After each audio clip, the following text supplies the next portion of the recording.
What's going on, everybody? It's A Squared the Writer, and I'm here with Greg with Stay Diff Multimedia Firm. And this is another episode of A Father's Perspective. And so today, we're going to talk about a good one, man. We're going to talk about what's a good age to talk to children about their future. Like, what's a good age, man? You know, some people may say high school years. Some people may say elementary. You know what I'm saying? So we're gonna give our take on it, and we're gonna hand it over to you and let get the floor to you. What you think? Okay. Well, being a father of two, age ranging from 17 to 12, right? So with my first kid, you know, all hopes was all right. We about to go to the NBA. I love basketball. We doing this, we doing that. So we put them in the AAU. So it ain't really no future building. It's just more so wishful building. I like to call it a little bit. And that kind of faded away towards the tail end of middle school, eighth, ninth grade, to when I start talking to them more about well, what do you want to do after high school? Like, what things interest you? What things you like? Of course, the first answer, well, I like basketball. Okay, got it. Cool. Now, what avenues about the game, or what about the business of basketball do you like? Is there anything else that you like other than that? So that's when we started really talking about planning for his future. I told him to keep his options open. Gave him a couple of different ideas on what to kind of look for when looking for a career path. So, you first want to see, okay, well, what do you like? I mean, I remember it changed easily throughout high school, 9th, 10th, 11th, and 12th. So you had in ninth grade, he was thinking more so with the sports science. Okay, so he want to go to medical school, start thinking about being a physical therapist for the players. So that's still getting him in the basketball field. You're still within the sports realm and stuff like that. So he ended up taking a sports science class as his elective. Yeah. You move on to the 10th grade to where, yes, still like the sports aspect of it, but maybe more so on the business side. So now he starts talking about, working within the company as far as working in the front office. Like what are some things that you can do as in the front office? We talked about doing their scouting reports. So you're going out, you're looking at different, guys play the game. Talked about sales and marketing. There's so many different aspects of just within the organization. Yeah. So that got him interested a little bit in, I guess that would be more so law. So with attorney and stuff, as far as going out scouting and becoming an agent and, doing all that type of stuff. So he that started piquing his interest.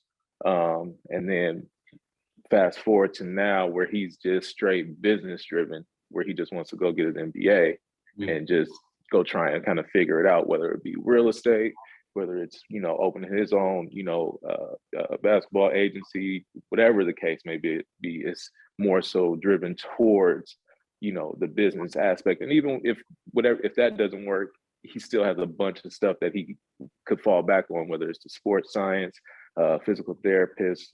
He works with kids. He's been working with kids for the past 2-3 years now. So he does all this other type of stuff. So he has a bunch of different avenues that he can kind of veer off to. But the main thing is just being able to talk to your kids. It doesn't really matter at what age, about the different things that they would like to do, like as far as to go out and create a professional living for themselves so they can be able to provide for themselves and for their families. So I think it's important to start, as early as, like I said, I got a 12-year-old. So I always talk to him about it, been talking to him about it since he was 9, 10 years old. Like, what are your things? What are your interests? You like these video games so much. It was a time where we played video games all the time. They screaming at us, y'all, get off the phone or get off the video game. Nowadays, this is a career. Yeah.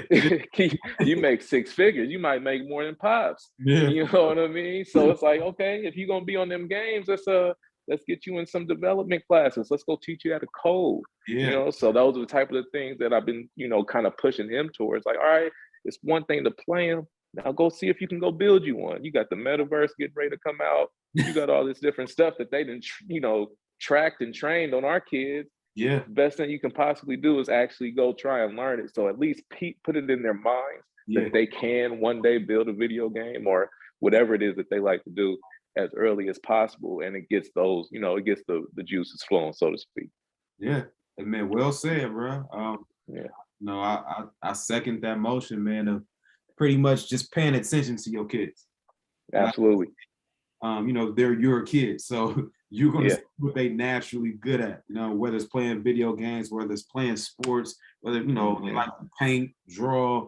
Pay attention Hmm. to what they do. This is just my opinion. Pay attention to what they do, and then if you need to, do the research yourself or ask somebody. Ask for help and be like, "Hey, my child Hmm. is good at this. Hmm.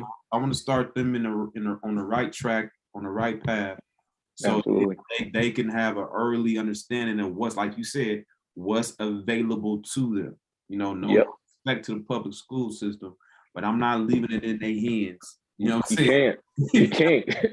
I'm not gonna do that, man. So it Yeah. starts at home. It starts at home, and like you said, the earlier the better. As long as you're paying Yeah. attention to your children, you'll see what they're naturally good at, and then Yep. find ways. Like, yeah, encourage what they're Hmm. trying to do, but also give Yeah. them side options, like you did with your oldest son, what you're doing with your Hmm. youngest son. Which I applaud. Great job. Man, I'm saying. appreciate it, man. We all deserve that applause, man. We go back since we was building clubhouses out of cardboard boxes. You know what Man, talk about it. I'm saying? So, Talk about it, man. We go way back, man. We know exactly what it feels like, man. You was yeah, there. now I got he about to be 13, and I got a 10-year-old. So Hmm. it's funny that we become grown men, and, in the same situation, man. So Yeah. anything else to add to before we wrap it up? Uh, just I know, like, one thing that's also important to me, along with explaining to them, what they want to do in life, also explaining to them, you know, something that I feel lacked in our community was like just teaching us about finances, financial literacy. It's so often that, I look at stuff now and it's like, dang, how come I didn't learn this way back then? Wait a minute, what life insurance do what?